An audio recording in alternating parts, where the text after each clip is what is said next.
In this week's episode of Critical Role, Matthew Mercer gives us all the heebie-jeebies. We learn more about Lordner's tragic past, and yet another Laura Bailey character gives Delilah Briarwood a hard time. Delilah Briarwood.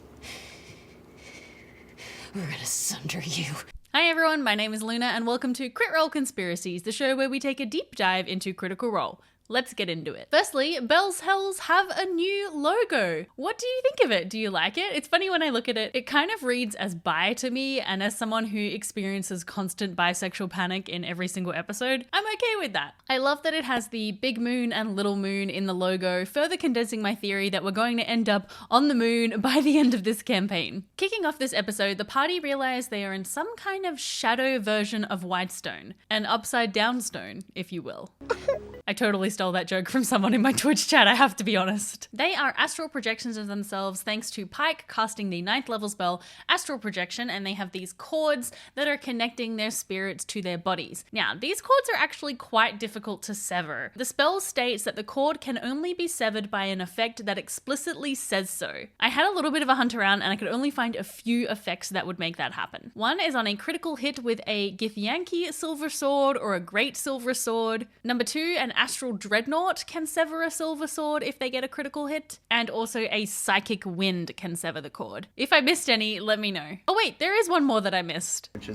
Oh no. While it is a sort of shadow version of Whitestone, it's not quite the same. Things are not quite right here. The streets kind of twist and turn, the buildings move. And Chetney, with a natural 20, can smell the stench of necromancy thick in the air. Laura makes a really great callback here. Maybe we could get berets. What? I don't know why, I just thought it would be nice. Just feeling the influence. Cool idea. In Campaign 1, Scanlan spent a silly amount of time trying to find a beret. Resistance. I need a beret. They can't see Whitestone Castle, and Ashton makes an observation. I don't think the castle matters right now. I think we're only seeing what matters.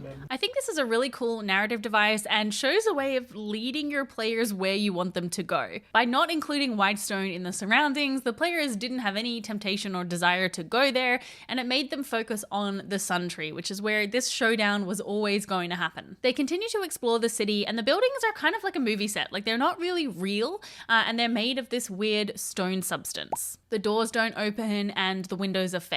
As they explore the city, they keep getting their path blocked by bone that is bursting out of the ground. I think this is clearly Delilah's influence. Delilah mentions later in the episode that this place is not of her creation, and Imogen had this theory that Lordner was trying to help the party get into the center of the city to the Sun Tree, but Delilah was throwing all of these barricades in their way, and I think those two things really work really well together. Also, can we just talk about this moment real quick? And it just breaks off a little bit, like you've splintered the exterior bit, and there is a faint change in coloration and smell that you recognize as marrow.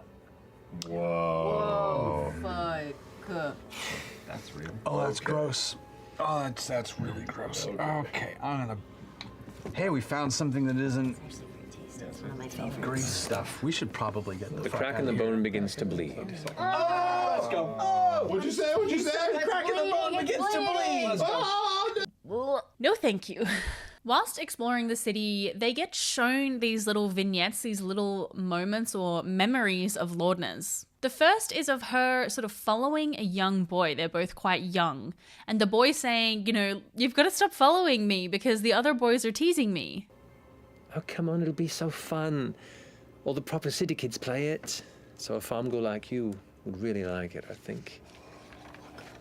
This has to be Whitestone Andy, right? It has to be Whitestone Andy. There was a crush on a young boy that I went to school with, and yeah, I feel like he kind of like threw dirt in my face at one point. What was the boy's name? Andy.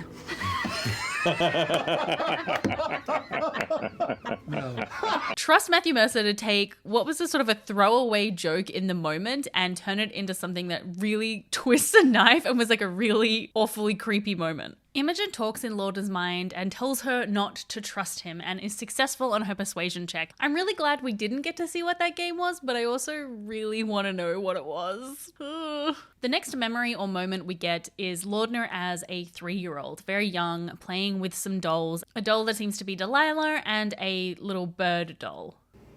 Have you tried to leave? But she won't let me. So much of Lordner's trauma and past is tied up to this twisted version of the Sun Tree that was created by the Briarwoods. As they're talking with young Shadow Lordner, Ivy starts blocking off all of the path. The vines suck out their vitality and they lose some of their hit dice. But luckily Chetney throws out a big old stick of dynamite and they manage to blast their way back out into the city. The next moment we get is the moment with Lordner getting ready for the dinner. The dinner with the Briarwoods. The dinner at Whitestone Castle. I was thinking about this moment actually a lot today and thinking about how messed up it is that the Briarwoods did this. Like, I mean, it's messed up just to kill the people to begin with. Like, that's awful and horrible. But to make this fancy, lavish dinner, to kind of toy with them, to play with them, to make them feel like it's something nice that's happening to them when in reality it's this really awful thing. I think I just never really thought about how the aspect of the feast tied in with it and how, like, completely fucked up that is. I remember watching that scene in Legend of Vox Machina and just being like, no, I hate it. I want to make it never, ever happen. There's this interesting moment where Lordner's mother is hurrying her along. Well, we have to be ready soon. They're not going to just wait for us. Come on, put it on. We have to go. This is the best dress I have. I gave you what I could wear, but you have to make us proud. The father figure kind of stands up and begins to finish putting on a tie that you see is fumbling with, and that's right, Lordner. Now, the players seem to think that her father was referring to her mother, meaning that her mother's name is Lordner. But I didn't really get that vibe off of this conversation. And it felt very much like, you know, as a parent myself, when you're hiring along a kid and like, you know, Jared, my husband, would say to our kid, like, come on, you got to put your shoes on. And I'll be like, that's right, little Jay, come on, we got to get going. You know, that's kind of what it felt like to me. If this is a sort of creation of Lordner's mind, this place, then it would make sense that the names are changing between her original name, Matilda, and Lordner. Oh yeah, actually, I totally forgot to talk about that earlier with Andy. We got the reveal that Lordner's original name is Matilda. Could this be a reference to, you know, that Matilda who also had magic powers as a young kid? If so, I love it. But yes, it would make sense that both the name Lordner and Matilda are being used in this place if it's sort of a creation of Lordner's. Another option could be that Matt just slipped up and said Lordner when he should have said Matilda. I mean, that's also a possibility, and I would never fault him for that if it's true. A dungeon master never reveals their secrets or their slip-ups. Imogen tries to convince Lordner, or Matilda, that this is not real, that she needs to remember her friends, and this causes her to vanish once again, and her parents turn with this sort of green glow and attack. They both like reach out towards you, screeching at the glass. A short battle ensues, and once they've dealt with that, they go to the Sun Tree for the final showdown. They prep and they gear up, they're casting spells, they're drinking potions. They are ready for this fight with Delilah, and luckily, she materializes. It's a swirl into a torrent of ominous power that rises and coalesces into another shadowy form. This one, a scattered amethyst being of swirling haze and evil presence, vaguely feminine in form as it stands there before you.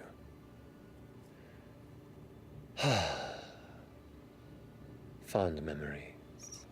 I'd like to say a huge thank you to my patrons and YouTube members, and welcome to new patrons Yannon, Aaron, and Roy, and YouTube members Jamie and Cynthia. And a special thank you to Yasha, Tony, Rob, Mark, Gemini, and Admiral. You too can support the channel and get access to extra content. I do early access to my videos, I have a podcast that comes out every 2 weeks, as well as a patron and member-only live stream once a month for just as little as $2 a month. Your support really means so much to me and helps me get closer and closer to my goal of making this my full-time gig, just talking about Critical Role all the time.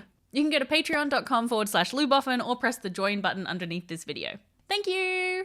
At first they try and talk with Delilah and see if they can either work something out or sort of intimidate Delilah into giving Lordner back because they believe that without Lordner, Delilah is gone.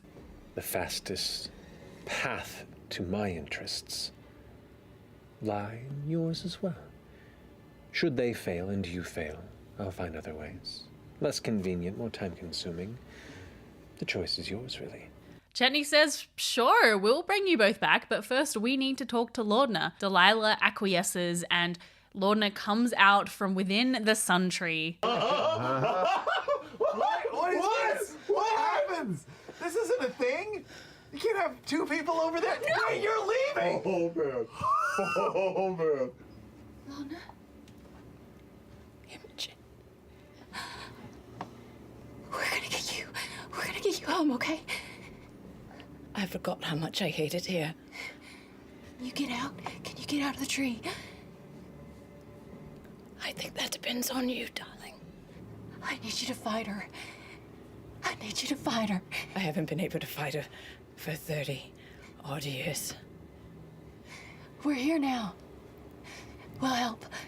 Ah, that was such a crazy moment. That was so cool. Lordner is embraced back into the tree and Imogen tells Delilah, I will sunder you. Roll for initiative. This map is so freaking cool and creepy. The tree was amazing. Just in this fight, we get to see Delilah at work. Now in campaign 1, Delilah was a pretty high-powered, high-leveled wizard. Crit Role Stats believes her to be around level 15 or 16 when the party fight her under Whitestone Castle. And I believe that this form of Delilah is a somewhat diminished one. She doesn't have quite as much power as she did at that time. But she has still got some pretty nasty tricks up her sleeve. Oh, that brings us to the initial count of 20.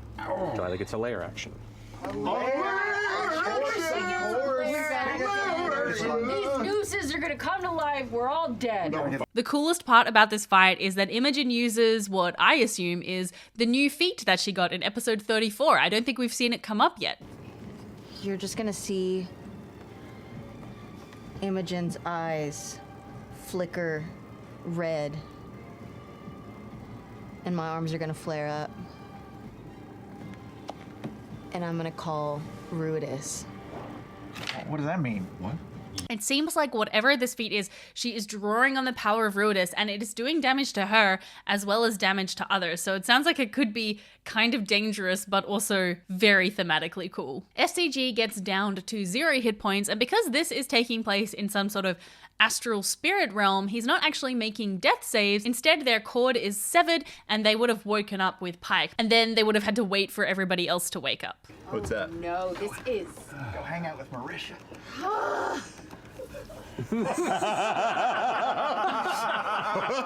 love that Sam's just like, all right, I'm just gonna leave the table. The party are taking hits and giving hits. Mister and Fern start setting the tree on fire, and this is when the party realizes that the tree and Delilah are connected. If they damage the tree, they are damaging Delilah. Seems like a bit of a flaw in her plan, to be honest. Orim turns his attention to the tree and manages to chop off the top of it, which removes one of Delilah's lair actions. Nice. But unfortunately, Delilah then turns and throws a necromantic blast Orim's way. It's kind of fun having a combat that when you're out, like, you don't have any fear of dying, but you're out of the fight, so you only have a certain amount of time to contribute to the fight. It's kind of a fun concept. I might throw that in one of my games sometime. As Delilah is screaming in rage, her head kind of shrinks down and shrivels into a skull full of green flames. Green flame! This reminded me a lot of a flame skull, which is a kind of monster that you fight that is made with the skulls of dead wizards. Of course, it is also very reminiscent of Vecna, who is the betrayer god that Delilah once served. Imogen lines up this moment so she can cast a lightning spell. 33 points of fire, of lightning damage. Gotcha. How do you want to? No! Oh! The tree wreathed in flames, top to bottom, the center trunk itself charred and beginning to catch. Delilah, ready to just tear the life force out of each of your companions, already 2 scattered to the winds. You narrowly avoiding being the next target and shunting you from this realm to help Imogen. What do? I'm gonna lightning bolt the tree trunk, and I'm gonna aim it right at the center of the trunk so I can split it straight down the middle and make the 2 halves crash down. Okay. And Delilah dissipates. Question, is she actually gone? I'm very much in two minds about this. I don't think she's gone because it just feels like Delilah is such an iconic Critical Role villain. I just don't think that we're done with her yet. But on the other hand, I would like her to be dealt with, or at least like gone from Lordner, so that we can sort of close out this little arc and we can move on to exploring more of the Odahan and the Ruidus storyline and getting to Eos, to the seminary, so that we can discover more about Imogen's mother and things like that. So I do hope that this is sort of going to let us go back into that storyline. And of course, you know, if she's gone, then Pike will be able to resurrect Lordner, which is great. So what do you think? Is Delilah going to pop back up again, or is she gone for good? You know the drill. Get in the comments. So let's say that Delilah is gone, or she at least is removed from Lordner, and Pike is able to resurrect her in next week's episode. Is Lordner still going to have warlock levels, or is she going to have lost them? If she is going to retain her warlock levels, then she probably needs a new patron. And a lot of you suggested in my comments that the Raven Queen would be an excellent replacement. It would be very thematically appropriate, and I think the Raven Queen might take a little bit of an interest in Lordner and her specific situation. The Raven Queen would also probably be interested in finding out more about this toxin that prevents resurrection, since that's kind of interfering with the whole domain of like death and resurrection. Someone did leave this great comment suggesting that maybe the Sun Tree could become Lordner's new patron, which would also be really cool. The Sun Tree is of the Dawn Father, so it absolutely could work. And then we get to hear more of the Sun Tree talking. Sun Tree, A-okay. If Lordner is restored to, I guess, her pre-Delilah self, is she going to keep using the name Lordner, or is she going to revert back to her name Matilda? And this is a great question. Are her ears going to grow back? Because we know that her ears were shaped to look like Vex's. I don't like it. As always, let me know your predictions and theories for next week's episode. I love reading them, and I'll see you all next time. Bye! You hear Delilah screech, "No!" Shoo! Into white. No! Delilah dissipated? You wake up. You wake up. You wake up. You wake up. And FCG and Orem, who have already woken up, on the floor of Pike Trickfoot's home in Whitestone. And that's where we're gonna...